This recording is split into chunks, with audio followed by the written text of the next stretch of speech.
मैं नासिर हुसैन आप सभी का इस्तकबाल करता हूं। तो आइए दोस्तों, आपकी जानकारी के लिए बता दें, कलम आज तक की टाइम पहुंच चुकी है फिरोजपुर विधानसभा क्षेत्र के गांव साकरस में। यहां पर आप देख रहे हैं चुनावी दंगल। तो आइए दोस्तों, आपको मैं हाजी अकबर साहब से रूबरू कराता हूं और पूछता हूं कि वो राजनीति में जो आ रहे हैं उसका मकसद आखिरकार क्या है।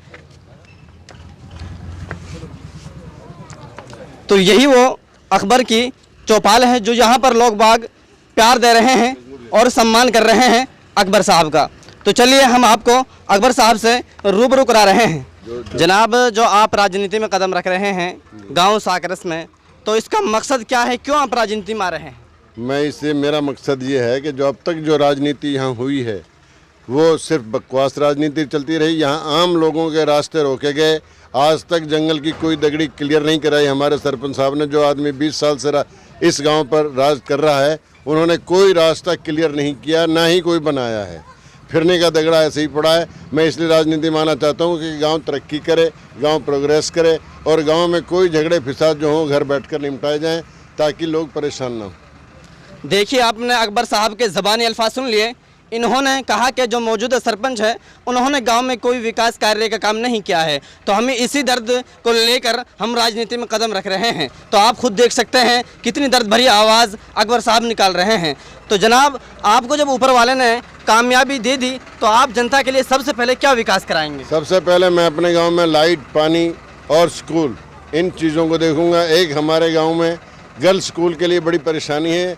छोटा स्कूल है और बच्चियाँ हैं तकरीबन 1200-1000 के तक करीब। हम चाहते हैं कि हमारे गांव में कम से कम लड़कियों का स्कूल हो, सीनियर सेकेंडरी स्कूल बने और इनको ठीक ठाक ढंग से पढ़ाया जाए। इन बच्चों को अलग रखा जाए, लड़की गर्ल्स स्कूल के नाम से ही ये चलाया जाए। देख लिए आपने, इनके जज्बात भी सुन लिए कि इनकी दिल के अंदर क्या क्या सोच उभर रही हैं। तो जनाब, राजनेता जब आते हैं और बड़े बड़े वादे करते हैं, वोटों की अपील करते हैं, लेकिन जब राजनेता कामयाबी हासिल कर लेते हैं, लीडर लोग कामयाब हो जाते हैं, तो जीतने के बाद जनता के दर्द में शामिल नहीं हो पाते हैं। तो इसको आप क्या मानते हैं? मैं ये झूठ है। राजनेता झूठ बोलकर वोट ले जाते हैं और अपना काम निकाल के 5 साल तक किसी वोटर से ये भी नहीं पूछते भाई तेरा क्या हाल है। लेकिन वो राजनेता बहुत बड़े हैं।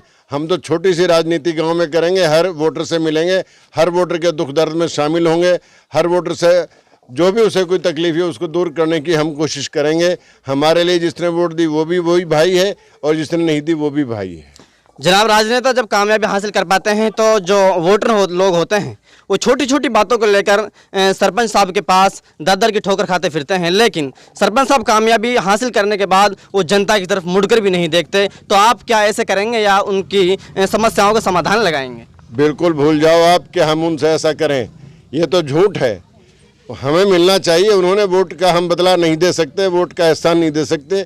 उनकी बहुत बड़ी मेहरबानी जो वोट देकर हमको इज्जत दी अल्लाह ने, उनकी बदौलत हम उनके साथ ऐसा धोखा कभी ज़िंदगी में सोचा भी नहीं और न करेंगे और न सोच है।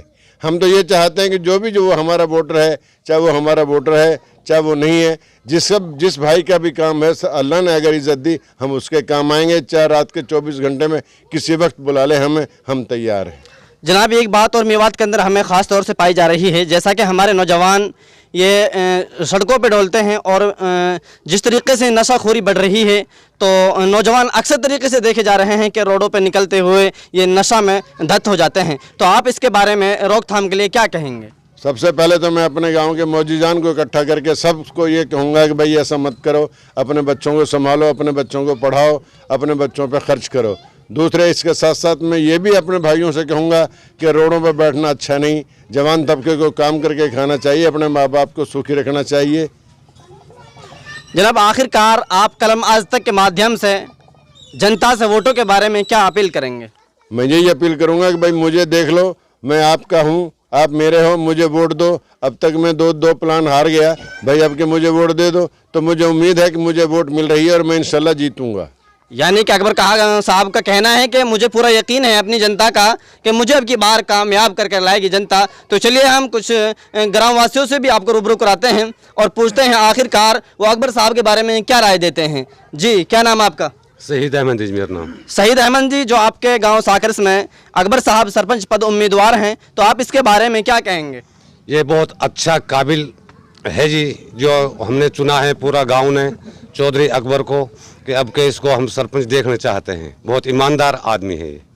देख लीजिए, इन्होंने भी यही आवाज़ बुलंद करी है कि हम अकबर साहब को सरपंच देखना चाहते हैं। तो ये इनकी मेहनत यही जारी है। चलिए हम आपको कुछ और आदमियों से रूबरू कराते हैं और उनका भी आवाज़ आपको सुनाते हैं, आखिरकार क्या कहते हैं। जी, क्या नाम आपका? अस्सलाम वालेकुम जी। वालेकुम सलाम जी। कहना है जी, बहुत अच्छा उम्मीदवार है अकबर हाजी, और हर आदमी के अच्छा बुरा में काम आता है, इसलिए भारी मतों से जीत दिलाएंगे इसको।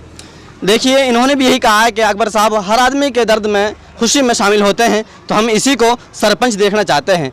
तो चलिए हम आपको कुछ और आदमियों से भी रूबरू कराते हैं, वो क्या कहते हैं। चलिए, हमारे साथ एक और बुजुर्ग जुड़ चुके हैं, तो हम उनसे भी कुछ बातें करते हैं, वो क्या कहेंगे। जी, क्या नाम आपका? आसम।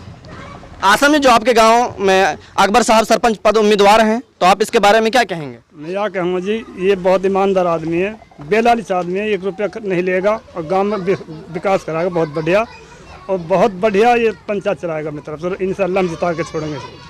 यानी कि आपका कहना है कि अकबर साहब ईमानदार इंसान हैं और सही तरीके से अपने कार्यकाल में विकास करेंगे। तो आप हजरात का यही इरादा बन चुका कि हम इसको अब की बार 100% कामयाब कर लाएंगे।